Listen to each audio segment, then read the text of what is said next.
isbahaysiga NATO waxa uu maanta yeelanayaa kulan degdeg ah kaasoo ka dhashay tallaabadii uu Ruushku u adeegsaday gantaalkiisa ridada dhexe ee guuxiisa ka dheereeya ee Orechnik ku dhicitaankiisii xaribaha military ee waddanka Ukraine. Tabiistii toddobaadkii hore ayaa ku dhalisay NATO inay ku baaqaan kulan degdeg ah oo ay iskugu yimaadaan kadib waxyaabo halis ah oo lagu arkay in uu yahay gantaalka nooc ku cusub saaxadda dagaalada dunida.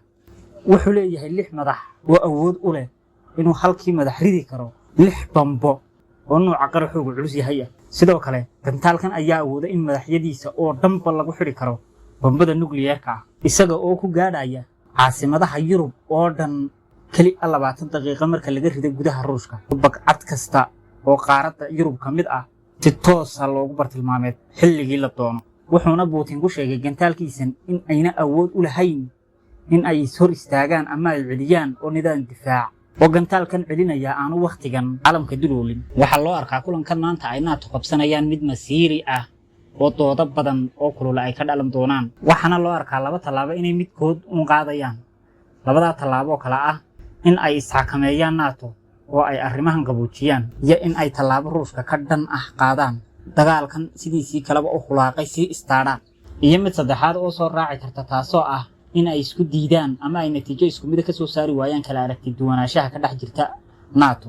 intaan kulankan la qaban qaadin ka hor Mareykanka ka hor si uu ula kulmo madaxweynaha la doortay ee Mareykanka Trump oo ku sugan Florida kadib wuxuu tagay Turkiga si uu ula kulmo madaxweyne Erdogan iyadoo kulanka dambe ka hor ay khadka taleefanka ku wada hadleen wasiirka arrimaha dibadda Turkiga iyo dhigiisa waddanka Ruushka. kadib waxaa jiray wada hadal dheer oo taleefan ku dhex maray madaxweyne Erdogan iyo Vladimir Putin madaxweynaha Ruushka sida ay baahisay warbaahinta Turkiga.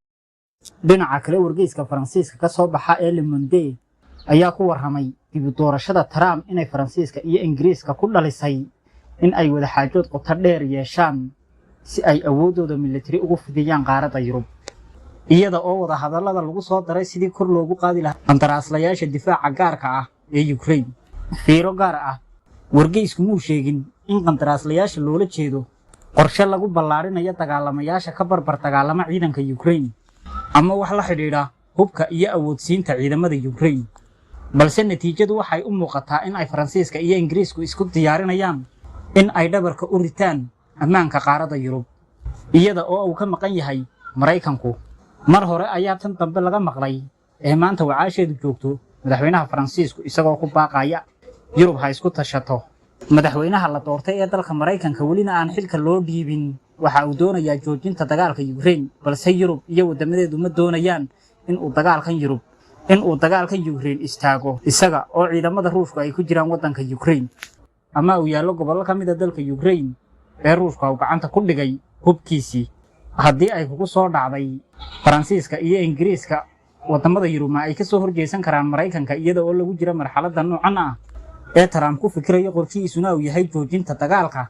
dabcan marxaladdan way ku adag tahay Yurub inay ka soo horjeesato Mareykanka, balse su'aasha jawaabteeda waqtiga ayaa ina siin doona, maalmaha ayaana inoo sharixi doona.